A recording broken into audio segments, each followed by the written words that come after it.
Well, we're in the middle of our Shades of Gray series, where we're looking at areas that are not necessarily good or bad, but definitely have consequences on both sides. Last week we talked about sex, and we talked about God designed us for sex. And when sex is in a really healthy place, it is one of the greatest connection points that a couple can have.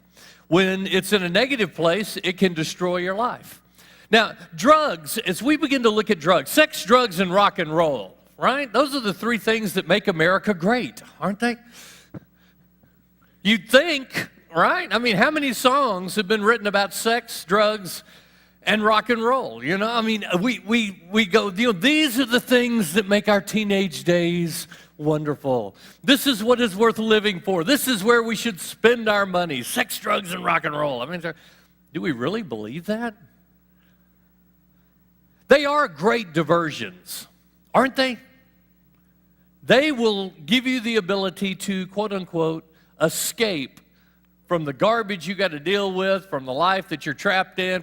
In fact, no matter how we cut it, drugs at some level alter our current reality.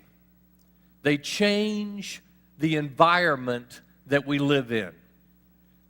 Which is to say, if we're taking any kind of drug, whether it's a prescription drug for pain in my physical body, I need to alter my present condition. Why? Because I'm in pain, and you know, and I need help with that. I can't deal with this pain. If I've got a heart condition, I may take some drugs that counterbalance my heart. But here's the thing that we have to realize about any drug. No matter what drug we're talking about, whether we're talking about alcohol, whether we're talking about an illegal drug, or whether we're talking about a prescription pharmaceutical drug, no matter what we're looking at, it is toxic to our physical body. There's not a single thing that we ever put in our body that is not toxic. In fact, even if we are in a situation where we need some type of a drug for a medical condition. Anybody ever watched a TV show, a commercial on TV for a medication? What does it always do? You know, this can make your life so much better. You know, it eases pain. You know, it takes on this. And then they get down to the end of the commercial, and what do we hear? A long list of the side effects. Why? Because every drug on the planet is a foreign substance in our physical body, and while it may have the opportunity to help something, it will always have a negative at some point in some other area of our life. There is nothing that we can put in our body that is going to chemically alter our system that is only going to do us great good and not also have side effects. Every single one. And we always have to weigh those. If we're looking at a prescription medication, whether it's, for a heart condition or anything else, we have to go, this thing, you will have to take it, quote unquote, the doctor says, because to keep your heart in rhythm, but your body processing this that's going to keep your heart in rhythm is also going to strain your kidneys. It's going to there is no drug that we can ever put in our system that's going to alter our chemistry that isn't going to tax us at other places, that isn't going to pull us down. So drugs in general are a foreign substance in our physical body. Whether it's a pharmaceutical, whether it's alcohol. Alcohol, is probably the most popular drug of choice for people in America and across the world. And yet, anybody, ever put enough of it in there to where your body said, oh, heck no, it's out of here now, baby, and you find yourself retching over the toilet or something, it's because your body goes, I can't deal with this. We know that if we put too much, it'll kill you. In fact, every drug is that way. It is a foreign substance in our physical body, and a little bit of most of those drugs will at some point give us some type of a pickup, or it'll give a push. Too much depresses us and takes us down. Way too much kills us. But no matter what we look at, no matter what drug we look at, no matter, all the way down the road, they all are a foreign substance in our physical body. So we have to ask the question, why would we put a foreign substance in our body? And it's because we're looking for some benefit. Now, most people who drink alcohol or take drugs for some reason other than I have a medical condition do it for these reasons: to escape or to relax, to relieve boredom, or for a social lubricant. Now, that term social lubricant means I'm just anxious in crowds, I don't, and when I have a little alcohol, or when I take some drugs, or smoke some weed, or something like that, I'm just more mellow. I can meet people. I dance better, right? And so there's this sense of it helps me to be able to be more socially inclined or whatnot. But really, the reality is, it doesn't matter whether we drink or, we smoke weed, or, we take drugs or whatnot. What it really does is it gives us a self-deluded opinion of where we are. It doesn't change our reality at all, right? It's not like all of a sudden, and alcohol in particular, I dance better when I no, you don't. It's the worst, one of the worst things for your coordination that you could ever do, right? And that's the reason, it's dangerous to drive when you drink. Why? Because it changes our body chemistry, it alters our mind. Now, when we talk about teenagers, we have a whole nother deal. This morning as you came in, hopefully they gave you one of those red bags. The Drug Alliance here in Hendersonville is a great resource agency.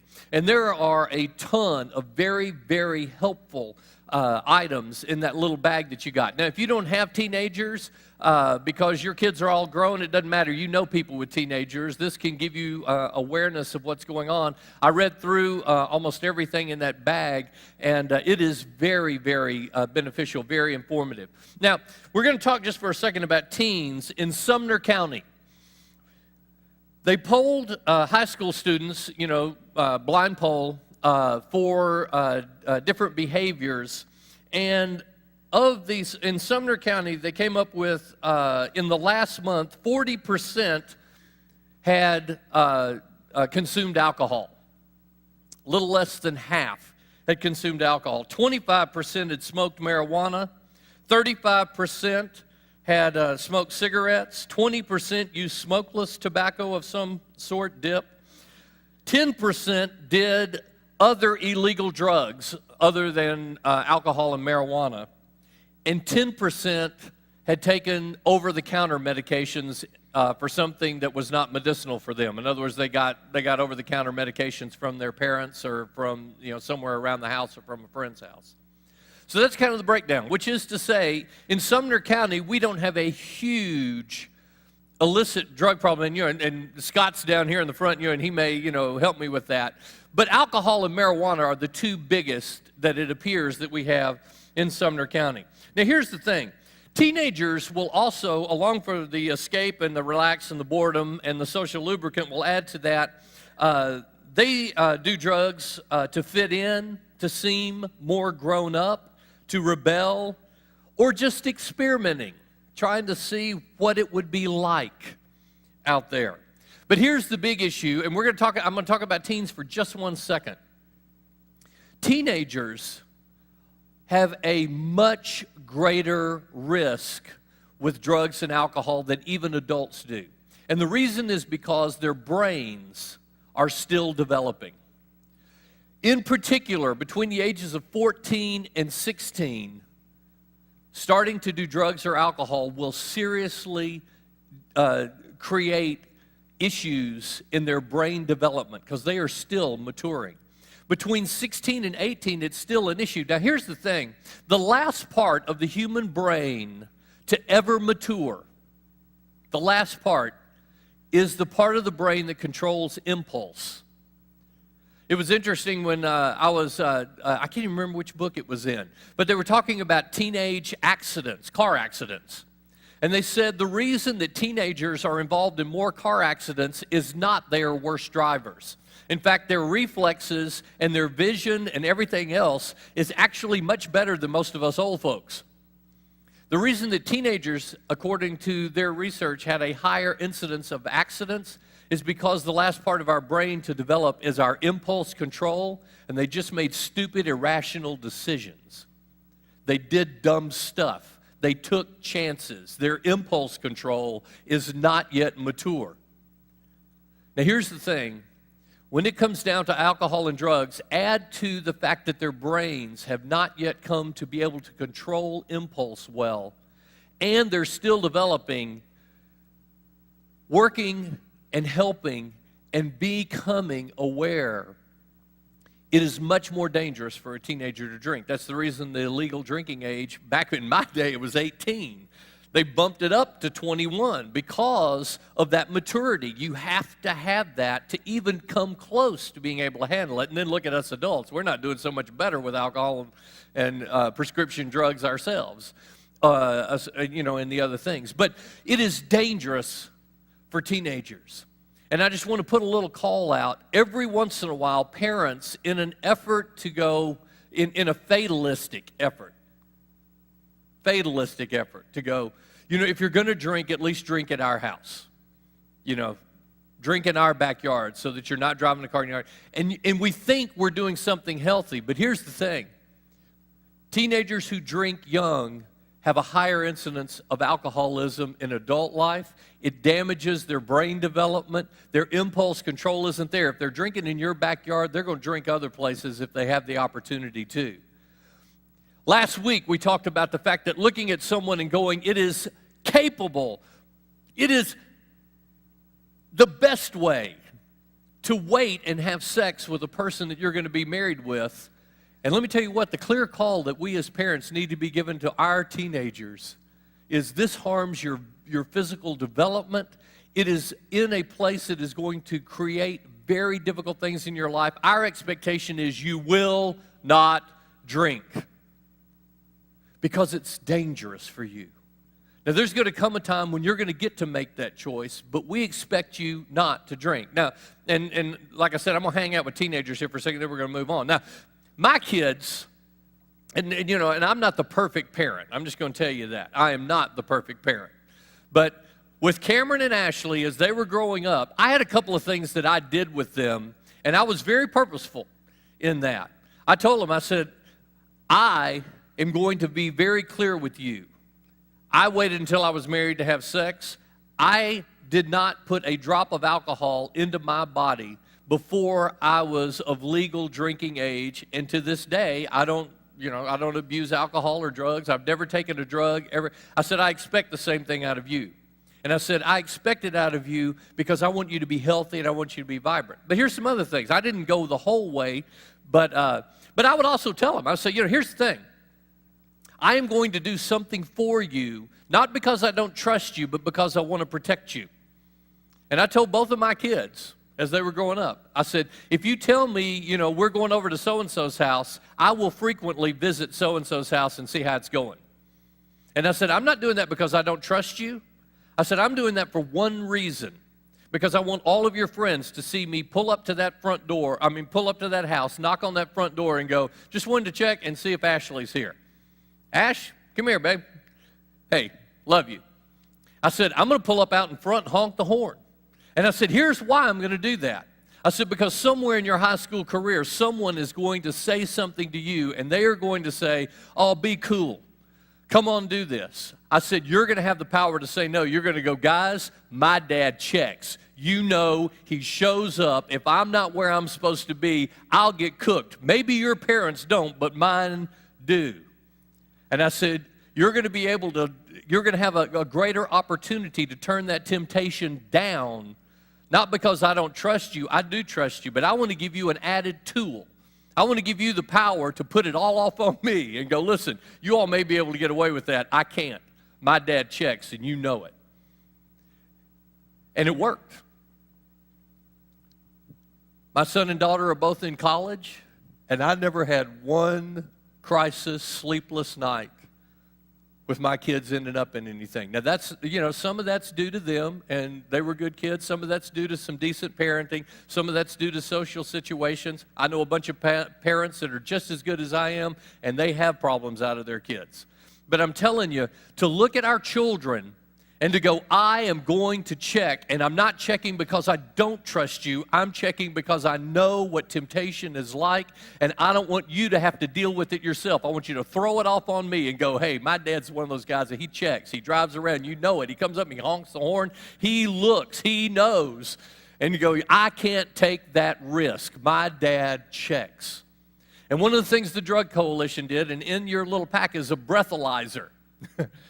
And what they said is, basically the same thing that I said to my kids. Go, listen, randomly, I'm going to check your breath when you come home for alcohol. And I'm not doing it because I don't trust you, but I want you to be able to look at your friends and go, my parents have alcohol tests at the house. I got to blow in a bag when I come home. Are you crazy? I am not going to do this. Maybe your parents don't, but I'm telling you, my parents are crazy. Look, you can buy a bag of 25 of these things, give them one, put it in a purse. See, my parents have these nutty things. They check me. Right? Why? Because at some point, teenagers need to know that we care about them, that we love them. We can try to be the cool parent, and I believe we set our kids up to fail trying to be the cool parent. Rather than just going, listen, you're going to have the rest of your life. If you choose to drink alcohol, if you choose to drink those things, you're going to have to choose those after you've gotten to a point to where your brain is fully developed, you are mature enough that you are not going to be doing damage to your physical body. To drink at this age will give you a higher incidence of having alcohol issues or having drug issues later on in your life. I don't want to create that. Not everyone who self-medicates ends up becoming an addict, but there's never been an addict that didn't self-medicate or didn't start off experimenting at some point. And if our teenagers start before they're old enough to be, their brain is fully developed to make good decisions and not do rational, impulsive things, we set them up to fail. I believe we need to have a higher expectation for our kids. Now, let's get off of them for just a second, and let's just talk about our life. There are other things other than what we would call pharmaceutical drugs and alcohol that become addictive in our life. Food can become addictive. Codependency is, when you look at any type of person that has an alcohol or a drug issue, almost always there's someone that has another issue right alongside them, and that issue is codependency, and they enable or they are a buffer between them and their reality and their circumstances. They make it possible for them to stay unhealthy because they either feel guilty about, if I just raised them better, if I just done this, if I hadn't divorced their father, if I hadn't, whatever it is that we tell ourselves. Or, they can't go to jail. If they go to jail, they'll never recover, and, they'll be, and I've got to, pay thousands of dollars to constantly make sure the consequences never settle on them and what. I don't think we should throw our kids to the wolves, but at some point, if I never face the consequences for my actions, and I'm young and impulsive, why would I ever change? You see, the only reason that I would put a chemical in my system at a level to create an altered reality, I believe, personally, is because at some point I'm not healthy with the reality that I've got.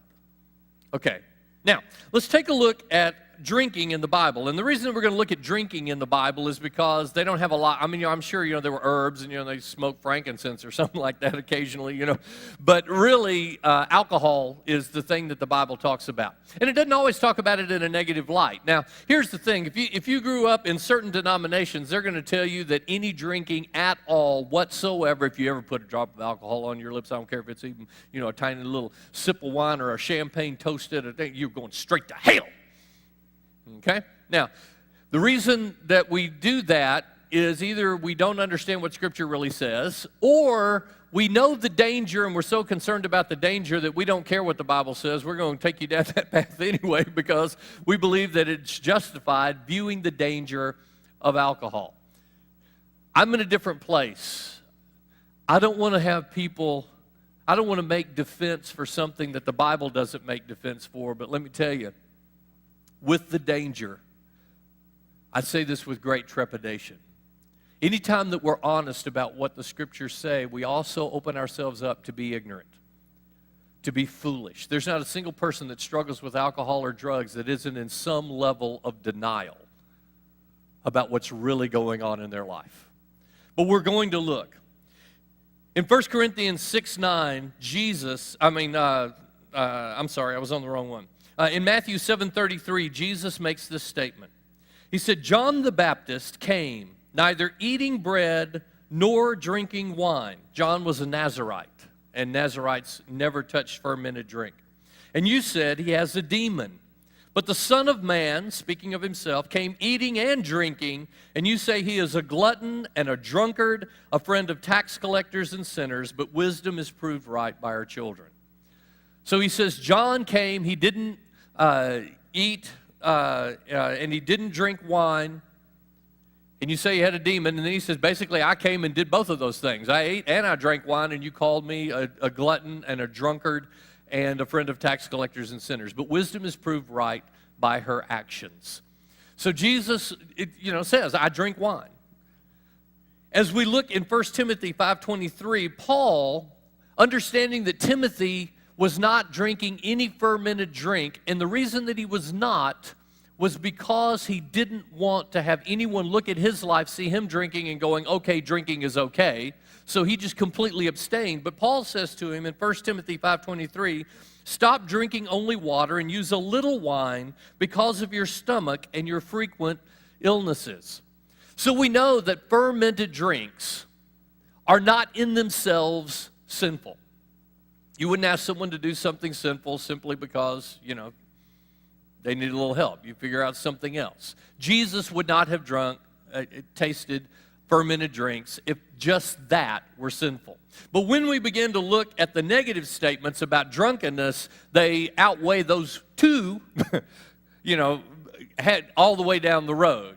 And I have a whole bunch of them in the notes and other things, but you already know. The Bible basically draws a line, and it goes over and over about who has bruises, who loses their life, their finances, their everything. It's the people who give themselves over to strong drink and to wine.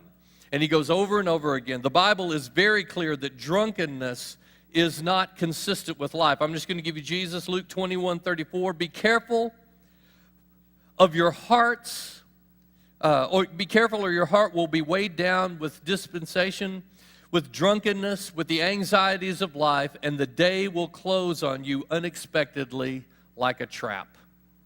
He goes, fight this at all costs. So let's talk about, just right now, self-medication. Now, if a person drinks a fermented drink and doesn't get drunk, is that a sin? I don't believe the Bible says that it is. I mean, if somebody wants to have a beer or two, watching a ball game, or someone has a glass of wine with a meal or something like that, just drinking a fermented drink is not a problem.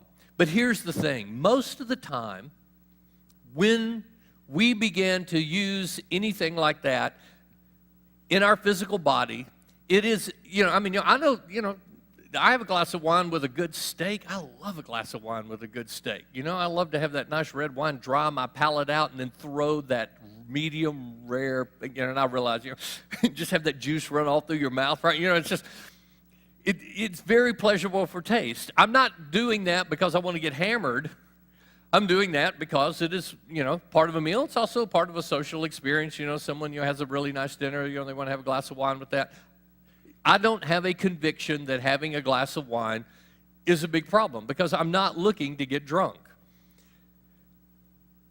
As we look, though, at self-medication, when we are looking to alter our body chemistry in such a way that, let me just read it. Self-medication can be systematic and generational.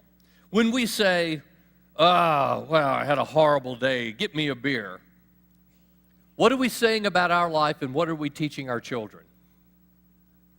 We're saying that life, when it is difficult, we need alcohol. I need something to help me deal with this.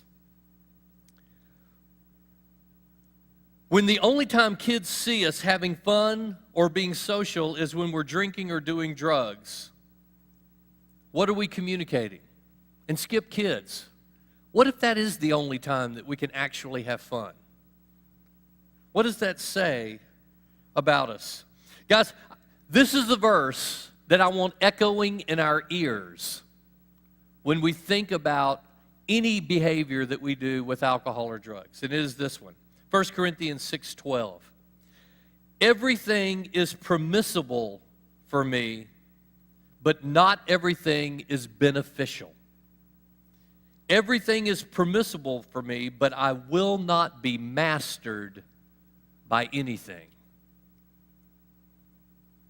It may be permissible, but it may not be beneficial. It may be permissible, but I do not want to be mastered by anything. Now, the drug in my life that I cannot control is caffeine.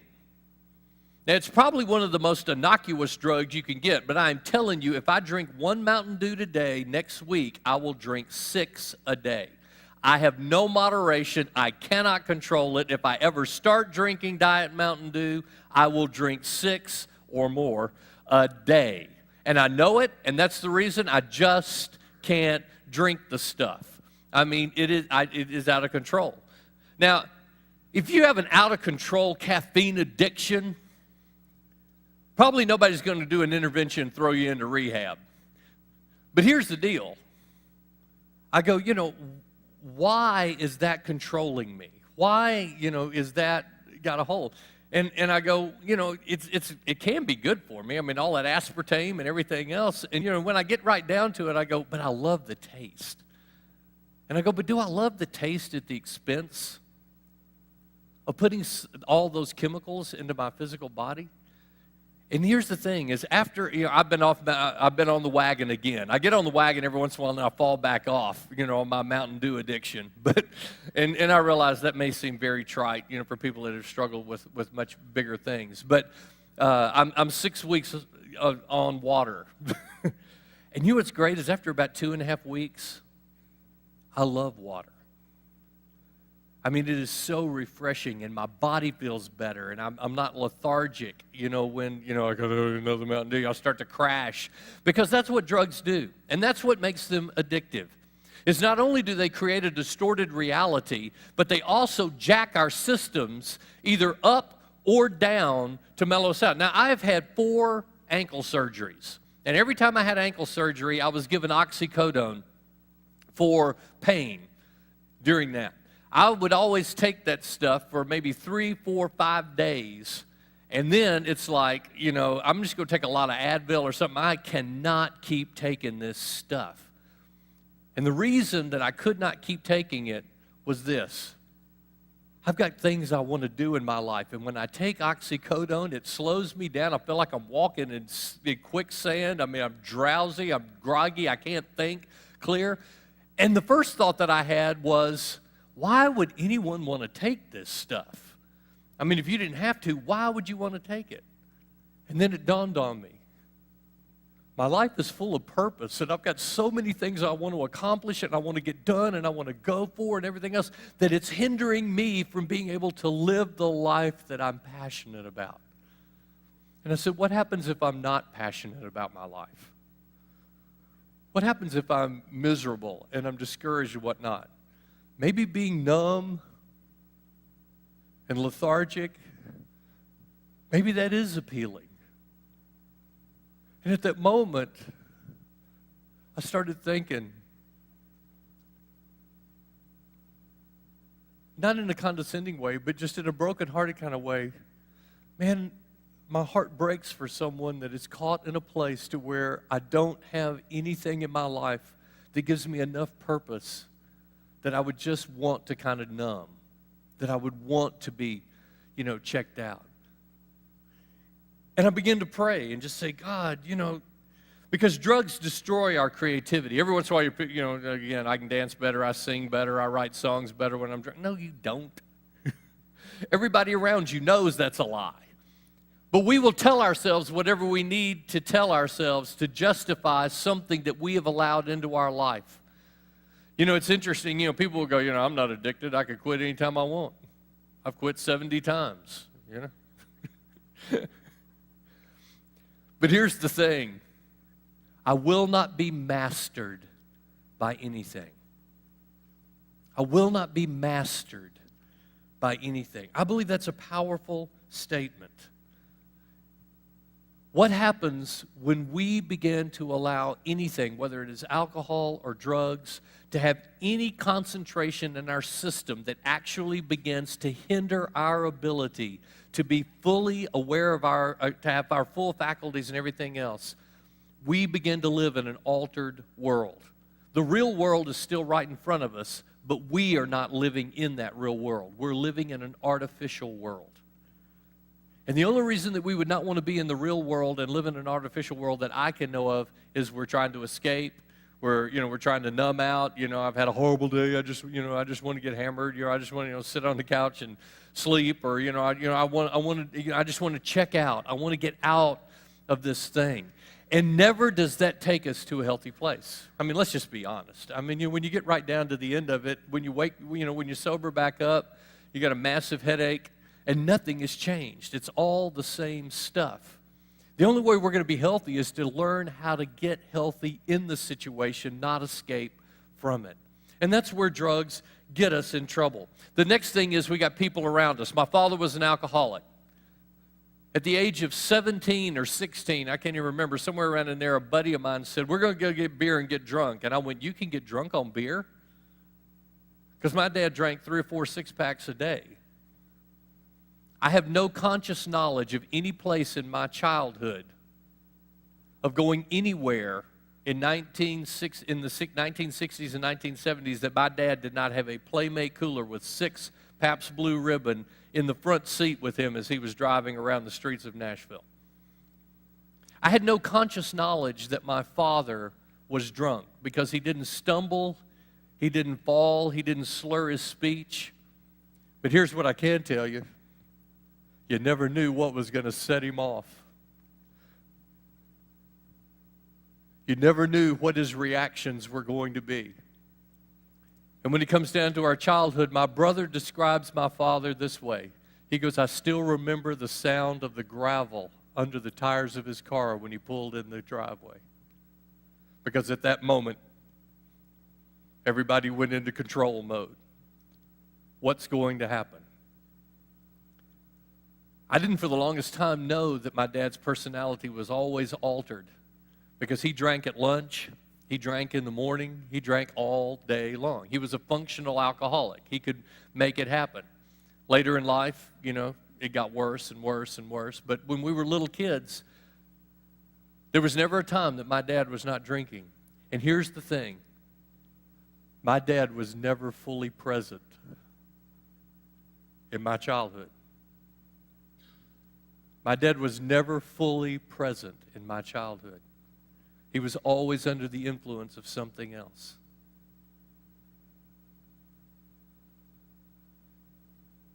And as I look at my kids, we all go through seasons in life. And the second thing that I want emblazoned in our heads when it comes down to life is the thing that I do not want my kids to hear me say is, I had a horrible day, bring me a beer, as though that's the reality of what makes life work. And I certainly don't want anyone to have a childhood like I did, where you walk on eggshells all the time. And if you were to ask my dad, my mom, when my parents divorced, the things my dad was, he looked at me, and I vividly remember sitting out in the lobby of the courthouse with him shaking that piece of paper of the way my mom described him and his relationship with us kids, and him in the midst of crying and being so mad he could kill somebody of that description. And when I read it, it was him. Every word of it was him. If you're struggling with drugs or alcohol, you don't know who you really are. You don't know. It's impossible in a clouded state to see what other people around us see. We are living in an altered reality. And this is what I wrote down here. If I am not fully available, engaged for my family and activities, I have a problem. When a mom or a dad comes home and in the evening in the house, if I am using a drug or alcohol or anything else and it keeps me from being fully present and aware with my spouse and with the rest of my family, I believe we are making an incredibly foolish choice. With my kids, and I would encourage this for all of us. When my kids were really little, we stopped watching TV. We just said we don't have time to watch TV in our family. Now, every once in a while, we would watch a movie. Now, I'm not saying you have to do this or TV's evil. That's not what I'm saying. I'm just saying in the tiny little span of time that we had as a family, we made a decision. We're either going to be outside playing in the, we had a big play set for them in the backyard. We're going to be playing tag. We're going to be in the boat. We're going to be well, we are not going to be sitting on a couch watching TV. We're going to be actively involved in our kids' lives. As we got older, our kids got in sports. Ashley was a gymnast. Cameron played tennis, and then eventually Ashley traded gymnastics for tennis. We were constantly going. We were out. We were out as a family. When we weren't out at their sports, we were in the boat. I never saw an episode of Seinfeld. I never saw an episode of Friends. I never saw any of those TVs. And guess what? I'm a fairly healthy individual. I never saw anything that was going on TV. Why? Because I made a choice that in the tiny little bit of time I have, I want to be fully present with my kids and with my family. I don't want to be impaired. I don't want to be I want to be there in the moment, living every second with my family.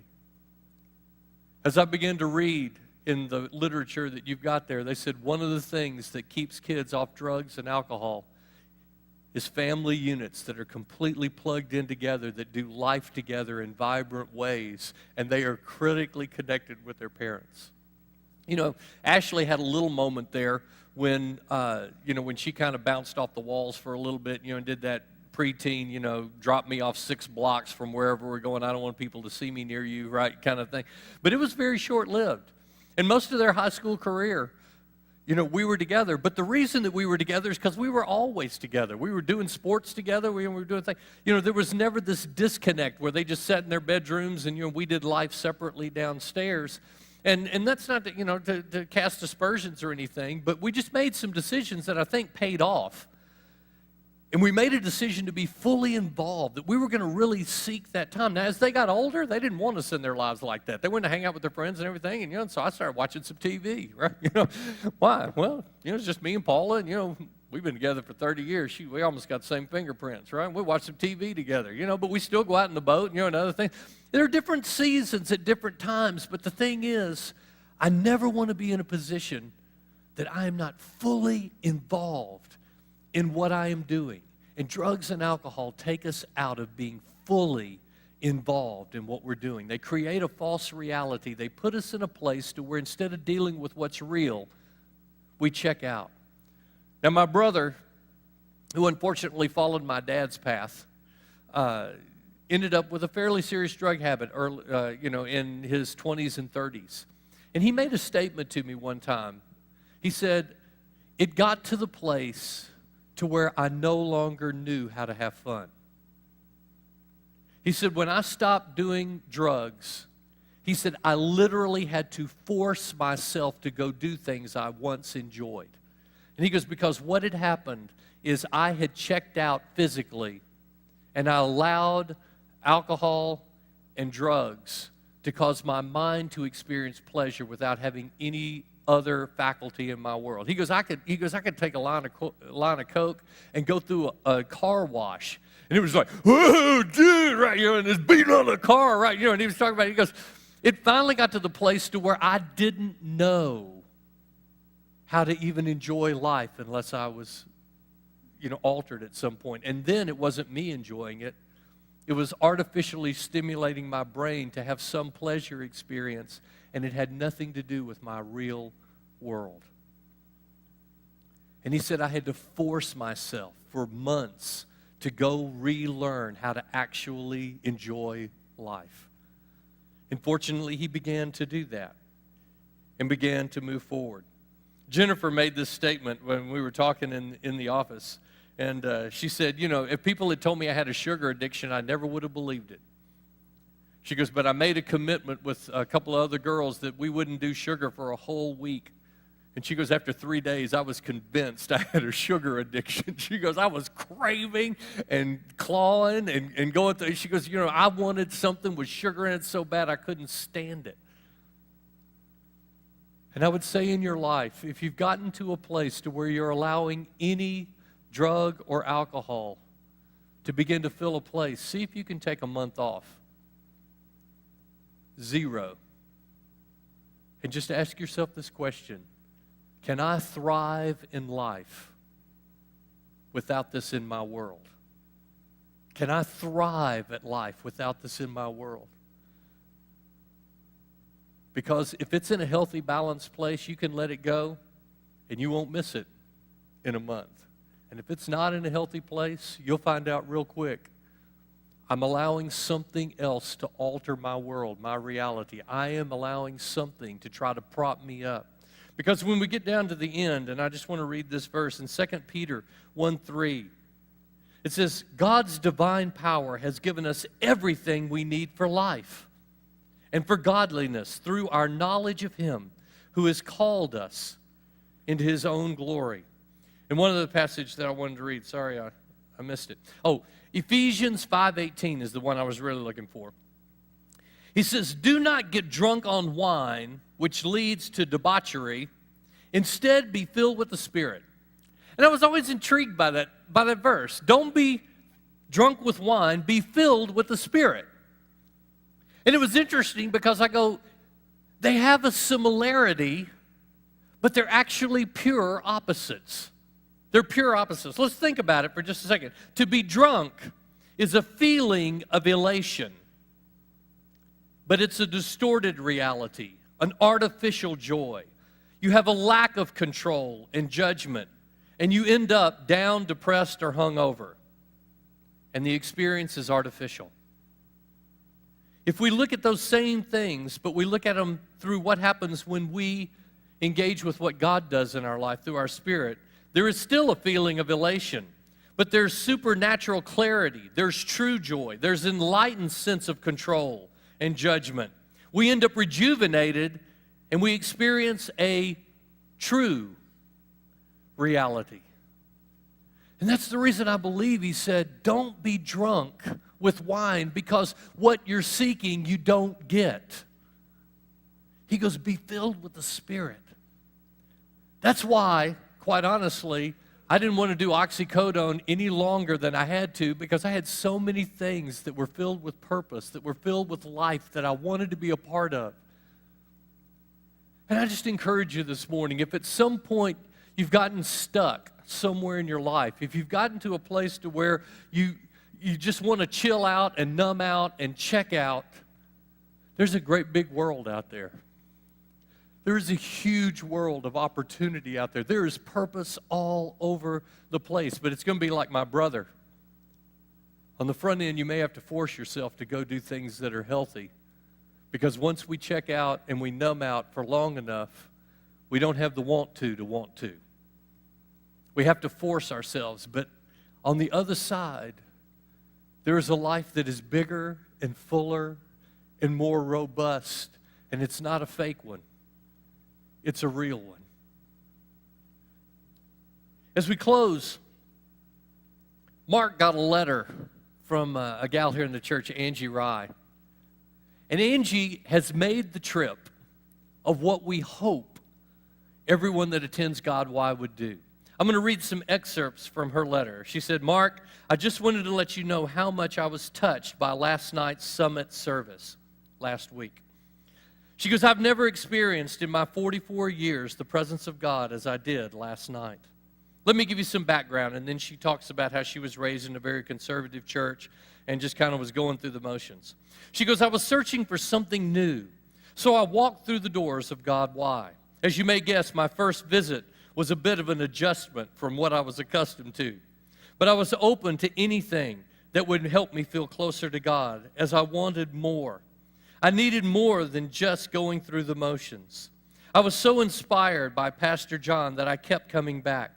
I went from that Sunday morning of feeling I need to go to church to I can't wait to go to church. I kept attending, but always sitting in the back, slipping in and out the back door, under the radar, so to speak, until this year. In the spring, I became a part of a 100% group who meets on Wednesday nights under the leadership of Karen Ankrum and Sheila Pierce, who, by the way, are angels on earth. I was baptized July, and I attended the ladies' retreat this spring, and my life has been forever changed. But last night I felt something I had never felt before. I felt God. He was right there with me. I could feel him, and it was the most magnificent, wonderful, amazing, remarkable experience of my life. I have never been overcome with such emotion. I cried uncontrollably, but it was from happiness and joy, a cry of my life. God doesn't live in an ark anymore. He lives in me, little old me, and it is amazing. And then she shares some more just about Mark's message and how it touched her life. You know what we do here on Sunday morning? People have their lives radically changed and touched. It's awesome.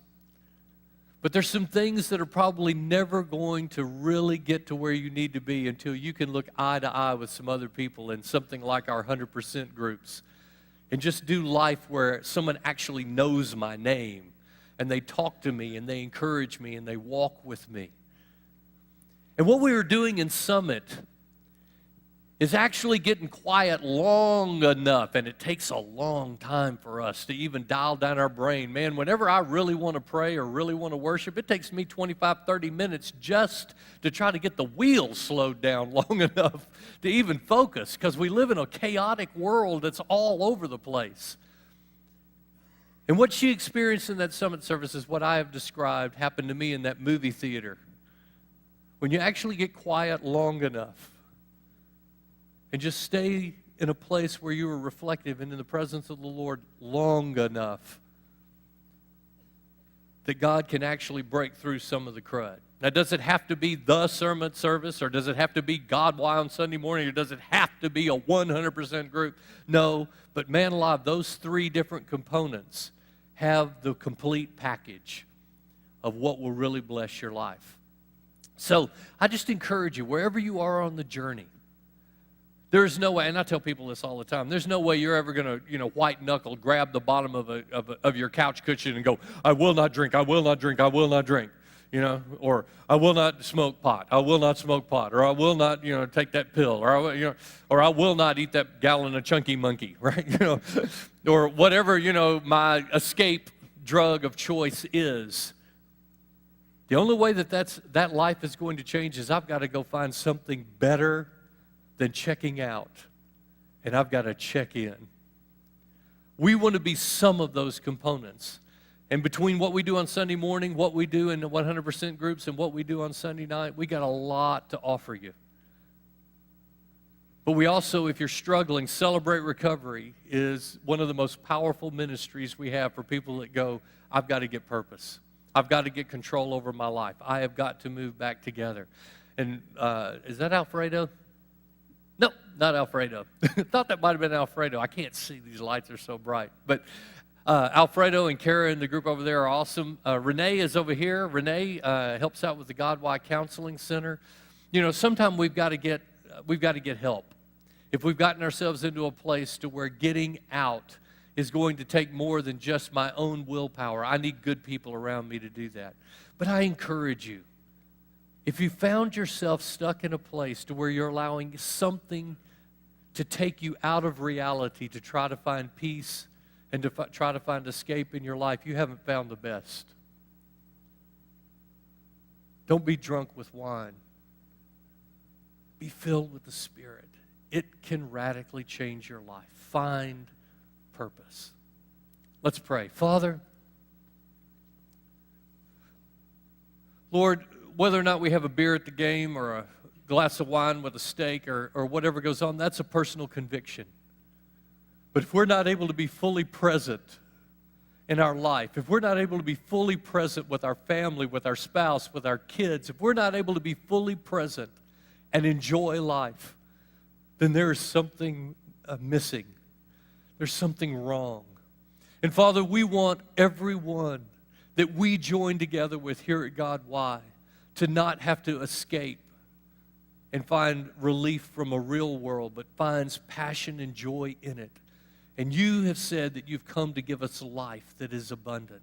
Lord, in the resources that we provide, whether it be Celebrate Recovery or 100% group or Sunday morning or Summit or any of the other retreats, the men's retreat coming up, Lord, that you would just give us the ability to address what we have going on in our lives, that we would break out of molds and places that have held us, and that, Lord, we would find life. We would find passion in every day. Lord, walk with us, encourage us, strengthen us as we're on this journey. In Jesus' name, amen.